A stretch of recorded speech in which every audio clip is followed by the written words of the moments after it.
మాట్లాడితే కప్పలన్నీ వస్తాయని. కానీ మరి ఇప్పుడు మనం ప్రతిపక్షంలో ఉన్నాం, అధికారంలో లేము. మొన్ననే మీ ఎమ్మెల్యే జంపు కొట్టిండు. కానీ మరి ఈరోజు 150 మందితో మీటింగ్ అని పెట్టుకుంటే ఇక్కడనేమో మరి ఇంతమంది దాదాపు 1000 మంది ఇక్కడికి వచ్చినారంటే నిజంగా శేర్లింగంపల్లి ఉద్యమ స్ఫూర్తికి పేరున అంటే మీలో ఎంత పోరాట స్ఫూర్తి ఉన్నదో అక్క చెప్పినట్టు ఇక్కడ నుంచి అక్కడ దాకా ఒకే రకమైన కసి, ఒకే రకమైన కమిట్మెంట్తో మీరున్నారనే మాటని ఈ సందర్భంగా గుర్తు చేస్తూ ఆగరా ఇప్పుడే కూర్చో పక్కకి వెళ్ళిందిరా అయ్యా. అరే నేను ఇంకా కోపరి పేజర్ మా తమ్ముడు ఎందుకు ఆవేశపడుతుందంటే జల్దీ చాలా తొందరలో తప్పకుండా శేర్లింగంపల్లిలో ఉప ఎన్నిక వస్తుంది. బరాబర్ లెక్కబెట్టి మోసం చేసిన వాళ్ళను లెక్కబెట్టి మడత పెట్టి తప్పకుండా మళ్ళీ ప్రజల్లో వాళ్ళకు బుద్ధి చెప్పవలసిన బాధ్యత మన మీదనే ఉన్నది. ఏం అన్యాయం చేసింది పార్టీ? ఏం అన్యాయం జరిగింది నీకు? ఎందుకు పోయినావు పార్టీ మారి అంటే సమాధానం లేదు. ఇంకా గమ్మత్తు నాకు ఆశ్చర్యం అనిపించింది. మొన్న కూర్చోరా అయ్యా, లేటుగా వచ్చుడు ఎందుకు డిస్టర్బ్ చేసిన కూర్చో. అయితే నాకు గమ్మత్ ఎక్కడ అనిపించిందంటే ఆ మంత్రి ఉన్నాడు ఒక ఆయన శ్రీధర్ బాబు అని, చాలా తెలివిగా మాట్లాడుతుండే ఆయన, అతి తెలివి. ఏమంటుండే తెలుసా? ఇద్దరు బీఆర్ఎస్ ఎమ్మెల్యేలు కొట్లాడుకున్నారు, మమ్మల్ని అంటుర్రు మధ్యలో అని శ్రీధర్ బాబు మాట్లాడుతుండు. నేను ఒక్కడే అడుగుతున్నా శ్రీధర్ బాబును, అతి తెలివి ప్రదర్శిస్తున్న మంత్రి గారు, ఇలా శేర్లింగంపల్లి ఎమ్మెల్యే మావోడు గాడు మీ ఓడే అంటున్నావు నువ్వు. సరే నువ్వు చెప్పింది ఒక్క నిమిషం నిజమే అనుకుందాం, మరి ఆయనకు కండువా కప్పిన సన్నాసేవాడు? శేర్లింగంపల్లి ఎమ్మెల్యేకు కండువా కప్పిన సన్నాసి వెధవ ఎవడు? మా బీఆర్ఎస్ ఎమ్మెల్యేల ఇంటింటికి తిరిగి వాళ్ళ కాళ్ళు మొక్కుకుంటా, వాళ్ళ కాళ్ళు పట్టుకొని పోచారం శ్రీనివాసరెడ్డి ఇంటికి పోయి, కడియం శ్రీయర్ ఇంటికి పోయి, కేశవరావు గారి ఇంటికి పోయి కాళ్ళు మొక్కి కండువాలు కప్పుతున్న దౌర్భాగ్యుడు సన్నాసి వెధవ ఎవడు? చెప్పు శ్రీధర్ బాబు, నేను అడుగుతున్నా. చెప్పుకున్నదందుకన్నా కొద్దిగా సిగ్గుమానం ఉండాలనా లేదా? ఇప్పుడు ఏమైపోయింది మీ శేర్లింగంపల్లి ఎమ్మెల్యే పరిస్థితి? అది అంటారు చూడు హిందీలో సామెత, దోబీకా కుత్తా నా గారికా నా ఘాట్. ఇక తెలుగులో ఒక పాట ఉన్నది కానీ నేను చెప్తే బాగుండదు.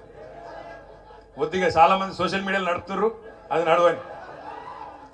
మనమేమో మనోడు కాదనబడుతుంది, వాళ్ళేమో మావోడు కాదనబట్టి పాపం ఏం చేయాలి, ఆయన బతికియాలి, అట్లా అయిపోయింది. నన్ను అన్నాడో రోజు మా సబితక్క సునీతక్క నాయనగా కూర్చున్నారు, నేను అసెంబ్లీలో మాట్లాడుతుంటే ముఖ్యమంత్రి అంటాడు, ఇగో ఆ అక్కలను నమ్ముకుంటే నీ బతుకు జూబ్లీ బస్ స్టాండ్ అవుతుంది అన్నాడు. నన్ను ఏదో అక్కలను ఇన్సల్ట్ చేసుకుంటా, ఆడబిడ్డలను అవమానించుకుంటా ఇష్టం వచ్చినట్టు ఒరిలిండు. ఇలా నేను అడుగుతున్నా, ముఖ్యమంత్రి చెప్పు దమ్ముంటే, నువ్వే చేర్చుకున్నావు కదా ఇంటింటికి తిరిగి 10 మందిని, ఇలా ఏమైంది వాళ్ళ బతుకు? జూబ్లీ బస్ స్టాండ్ అయింది. ఆ 10 మంది ఎమ్మెల్యేల బతుకు జూబ్లీ బస్ స్టాండ్ అయింది. నువ్వు కాదనబడితే మేం కాదనబడబట్టి రేపు ప్రజలు కూడా చీకొడతారు, బుద్ధి పక్కా చెప్తారు. ఎందుకు భయం? ఇంటింటికి తిరిగి నువ్వే చేర్చుకుంటువి, ఇలా నువ్వు కాదనబడుతుంది. ఎందుకు భయం ఎందుకు అంటే మొన్న హైకోర్టు తీర్పుతోని గుండెల దడ మొదలైంది.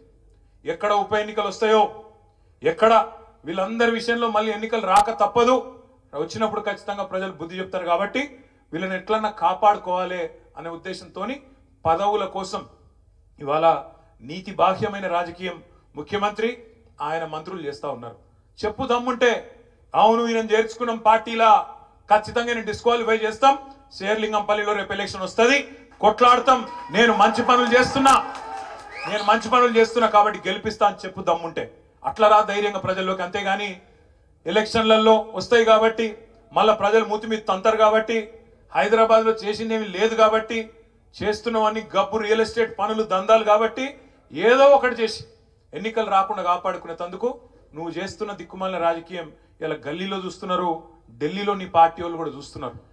నేను ముఖ్యమంత్రి గారిని ఒకటే అంటా ఉన్నా, ఎక్కువ కాలం ఇట్లా డ్రామాలతోని, అటెన్షన్ డైవర్షన్ గేమ్లతోని ఎక్కువ కాలం రాజకీయం నడవదు, ఎక్కువ కాలం ఇదే రకమైన దిక్కుమాలిన కార్యక్రమాలు నడవవు.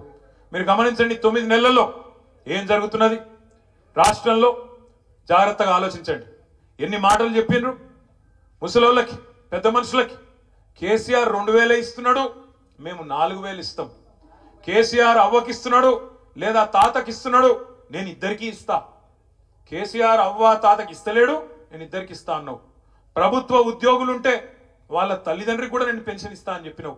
ఇలా ఒక్క పెద్ద మనిషికి రాష్ట్రంలో, ఒక్క అవ్వకు, ఒక్క తాతకు 4,000 రూపాయలు వచ్చిందా? 4,000 కాదు, ఆ 2,000 దిక్కులేవు. జనవరి నెలది ఎగ్గొట్టిండు, ఆగస్టు నెలది కూడా ఎగ్గొట్టిండు. ఆ రకంగా పెద్ద మనుషులను మోసం చేసిండు. రాష్ట్రంలోని రైతులకు చెప్పిండు ఈ మొనగాడు. ఏం చెప్పిండు? మీరు నాకు ఓటేయండి, నేను గద్దెనెక్కిన మరుక్షణమే సోనియా గాంధీ గారి బర్త్డే డిసెంబర్ 9 నాడు వెంటనే సంతకం పెడతా, 2 లక్షల రుణమాఫీ చేస్తా అని చెప్పిండు. మరి ఇవాళ రాష్ట్ర వ్యాప్తంగా రైతులు ఉడికిపోతా ఉన్నారు, రగిలిపోతా ఉన్నారు. 49,000 కోట్ల రుణమాఫీ ఇవాళ 11-12 కుదించి అందరికి అయిపోయిందని చెప్పి ముఖ్యమంత్రి గారు తప్పించుకునే ప్రయత్నం చేస్తా ఉన్నాడు. రైతులు ఏం చేస్తున్నారు? వాళ్ళ పొలాల్లో నిలబడి సెల్ఫీలు దిగి, ఇగో ముఖ్యమంత్రి నాకు కాలేదు,